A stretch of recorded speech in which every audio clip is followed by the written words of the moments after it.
What's up YouTube? Soccer Boy Coop, aka The Break King, coming to you today with an awesome video where we're going to be talking about all the news we just got for BDSP and Legends Arceus. If you guys didn't see the Pokemon Presents, we got a ton of information for Brilliant Diamond and Shining Pearl and Legends Arceus.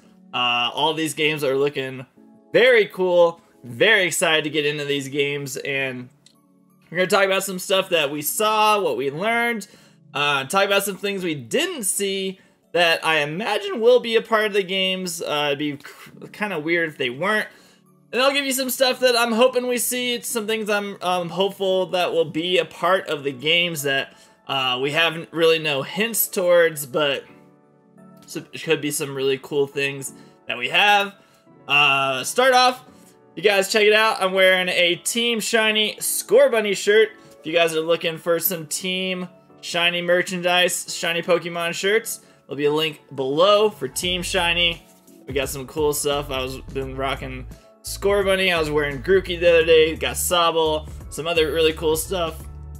We'll have some more cool Shiny t-shirts coming in the future, of course, for BDSP and Legends Arceus, so make sure you're following me on Twitter so you can be notified when some new shirts drop.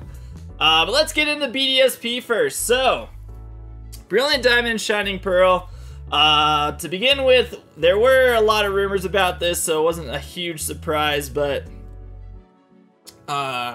pretty much a lot of people are saying it's going to be a like-for-like remake of the games with very little new stuff, and we were all, I think everyone was kind of hoping, no, that's gonna be remakes like Omega Ruby Alpha Sapphire, where it's like a ton of new stuff, where the story's the same, some new story stuff, but lots of new added features, which made those games a lot of fun. Doesn't seem really to be the case here. We do get some new things, but for the most part, it is a pretty much like-for-like remake, which, if you've never played Diamond and Pearl, this will be very exciting. For those of you that love Diamond and Pearl, just a chance to play it on the Switch with updated graphics and stuff like that. So I'm still going to play it. I'm looking forward to it. Maybe we'll have some new surprises as well that weren't shared. But let's talk about what we do know. First off, you get Pokemon following you. It's like, oh my gosh, they finally realized something very simple that we've been asking for so long. Having the Pokemon follow you, it's just a really simple feature. It's very cool. You can have like your partner Pokemon that it's like your favorite Pokemon following you. Maybe you find a shiny and you want to show off the shiny. It's just an easy thing that they're finally implementing, hopefully in every game moving forward. So very cool. You got your partner Pokemon following you. Really gave me some vibes, I'll say. This kind of made me think of Let's Go Pikachu and Eevee. A lot of the stuff in these games. We'll have some more reasons why that is. They also brought back stickers for your Pokemon and the Pokeballs. Something from Diamond and Pearl, you could decorate the Pokeballs, so when you threw out your Pokemon, it could be like a fireworks type thing or something really cool to customize the animation of when your Pokemon comes out of its Pokeball. Very simple feature, but it's actually really cool. We also have the Super Contest being brought back. Something that we kind of saw was like I think they're like beauty contests seen in Gen 3. Gen 4, you have Super Contests where you do things with based off of using certain moves, getting style points, things like that. It was actually very popular back in Diamond and Pearl, something that people were really hoping they'd continue going on in future Pokemon games, which they did not do this. It's just an added feature, because when you think of Pokemon, obviously there's the shiny hunting, there's battling, that kind of stuff. But just having another feature where it's like, you can figure out strategies to win these super contests to get ribbons and things like that. It's just an added strategy effect to the games, which is a really good thing they brought back. A lot of people are going to be very excited that they're bringing it back, and a lot of people, I'm sure, will have a lot of fun participating in those. I don't think we had confirmation that if there would be potential online capability with the Super Contests, but if there is, that'd actually be a really cool thing. See if they do that. I think it'd be a really good idea. Speaking of online capability, there is online battling and trading. However, there is no ranked battling. They will not be doing any type of BGC type battling ranked ladder that you can do in BDSP.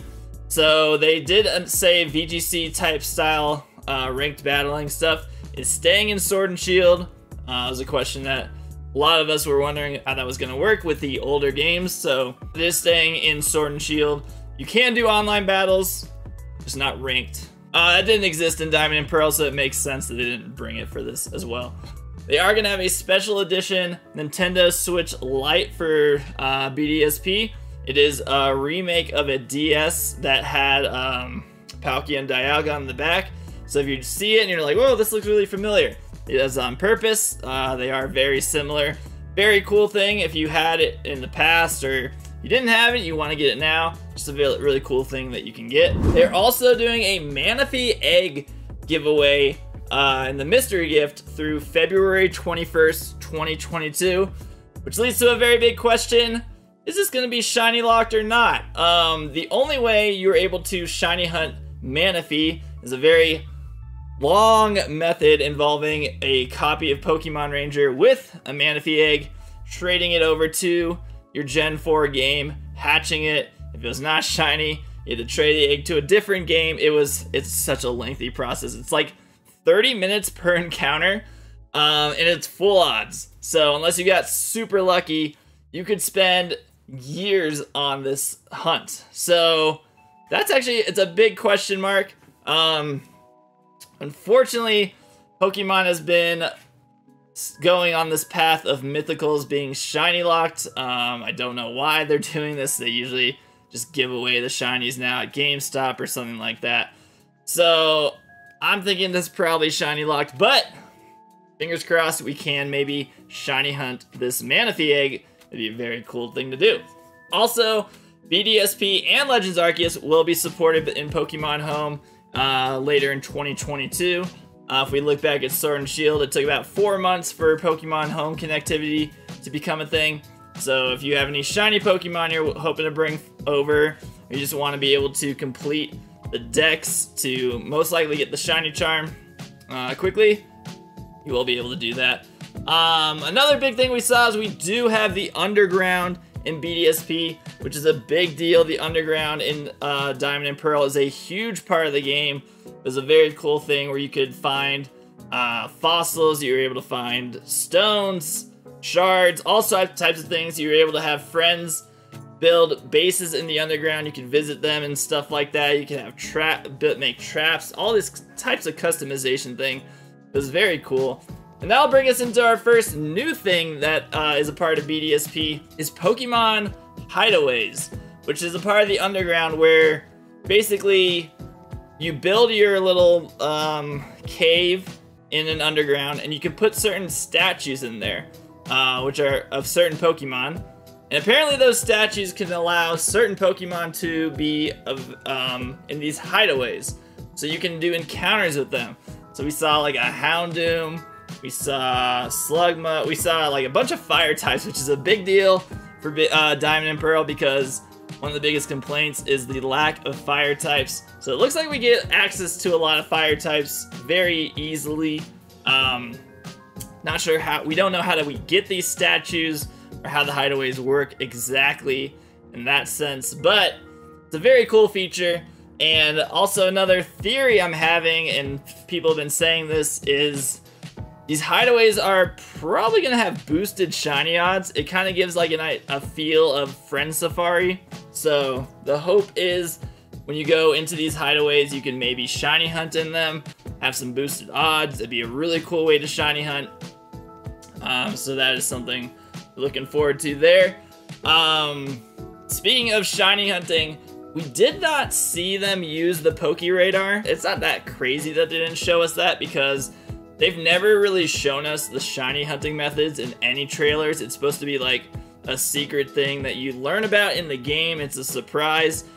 So we haven't had confirmation that the Pokeradar is in the game. I have to imagine it's going to be. It'd be kind of weird if it was not, because that was the introduction of the Pokeradar was in Gen 4. So should be the shiny hunting method, but we didn't really see it. We also didn't see the Poketech in general, which is very interesting because the Poketech was a concept that involved using the DS where you had two screens. So obviously the bottom screen was the Poketech and the top screen was the game. We don't really know how that would work with the Switch, obviously. We also didn't see the underground, or going to the underground in dock mode. We only saw it in handheld mode, so a lot of questions there about how they're implementing stuff when you're in docked mode. It's like the big thing with these games is being on the DS, you had access to two screens, so we don't know. The Switch is gonna have like a screen at the bottom or something in the middle of the game. Is the Poketech there? The Poketech should be a part of it. That was a huge deal with Gen 4. There were so many things you could do with the Poketech. So them not showing it was very weird, I guess. I don't think they're eliminating it. We'll probably have another trailer later on. Maybe it's in there, but a lot of questions surrounding the Poketech not being shown and the Pokeradar. So hopefully we'll find out some stuff about that. Another thing, or a hope of mine, we did see overworld Pokemon. They've realized we like overworld encounters, but since there are overworld encounters, I have to hope and ask this question: will there be overworld shinies? We have not seen overworld shinies since Let's Go Pikachu and Eevee. We were hoping to have them in Sword and Shield, but they weren't even going to have overworld encounters in Sword and Shield until Let's Go Pikachu and Eevee had so much success and popularity, and they kept hearing people talk about how amazing overworld encounters were. They're like, oh, maybe we should have those in this game. They weren't even going to do that. So they're finally staying consistent in that sense. Now we need the overworld shinies. It's a lot, it's not that hard for them to implement it. They obviously have already done it before, so they can do it in this game, and it just kind of keeps you from, some people have argued that it's easier to fail that shiny that way because if you go into another area and you just see the sparkles and it's too late. But the way it is now, you can't see if it's shiny or not, but it could be shiny until you encounter it. So that idea is everything could be shiny, but you're not encountering it, and then you just run away, it despawns, so you could be failing hundreds of shinies all the time. I hope they do bring the overworld shinies into this game. I think it'd be a really cool thing to have, especially with the hideaways, because it seems like the hideaways are only overworld encounters. So that, again, it'd just be really cool to see those sparkles. Another cool thing we got is trainer customization with different skin tones, which is a very delayed thing that should have been available much earlier, but very cool that they're bringing that to us, so you can choose different skin tones. They also have the customization shop, so you can customize your clothing a lot more. Another cool just concept that we keep having in newer games, so glad that they added it to this game. We also saw with the Pokédex, it does seem to be the Sinnoh National Dex. Let me clarify again, Sinnoh National Dex. That is not the National Dex with all 900 plus Pokemon or whatever. It is what the National Dex was when Gen 4 came out. So Arceus would be the last entry, but it does go from 1 to I think 493 or something like that, around 494 or something around that number. There won't be anything from Gen 5, 6, 7, or 8 in these games as far as we know. There could be a potential new dex when you complete the game, or when you complete the Sinnoh National Dex. We don't really know, they didn't really say anything, but I have to think that since these are pretty much remakes, that these are just going to be the available Pokemon that you could have gotten in Gen 4 when it originally came out. So, sorry to you guys who are hoping to have newer Pokemon. Oh, and something else they didn't include, which I wasn't gonna even talk about it, but we'll bring it up. There was a rumor started based off of pretty much nothing that Megas were gonna be returning to Brilliant Diamond and Shining Pearl. As far as we know, they're not. They didn't talk about it at all in any sense. And if they were coming back, I think they would have brought it up. So if you want to cling to the tiny hope that there could be Megas in this game, you can. I'm just saying, they didn't talk about it. There's been nothing mentioned that they're bringing Megas back. I think it's just something that people really want. I don't think it's happening. We also did not technically see Giratina, which brought up this question that's been talked about a little bit. Is Giratina in the game? For some reason, a rumor was going around that Giratina is not a part of this game because they're not doing the Distortion World. I think Giratina will be a part of it. I don't think the Distortion World will be a part of the game, though. People were hoping that they were gonna update it. They're excited to see how they would implement it into new like HD graphic type stuff. Doesn't seem like it's gonna be a part of it. That was in Platinum. We have had some stuff from Platinum in these games, but I don't think the Distortion World is gonna be in it. It could be though. Again, just because we didn't see it in this trailer does not mean it's not gonna be a part of the game. They're gonna keep some stuff a secret from us, and we have to find out once the games actually come out. We also did not have any mention of Shaman or Darkrai, which were originally events in Gen 4. So I was personally hoping that we would have them in BDSP just to be able to potentially shiny hunt them. We didn't get any news. I'm holding on to the tiny hope there may be in this game, but I don't expect them to be part of this because it really seems to be just a like-for-like remake with a couple of new things. Again, the vibes I got from this are Let's Go Pikachu and Eevee, in the sense that's a remake of a game with just some quality of life changes, but nothing like brand new that was never a part of the game for the most part. So Let's Go Pikachu and Eevee, very popular, very fun game. I imagine this will be very popular as well, and people will enjoy playing it.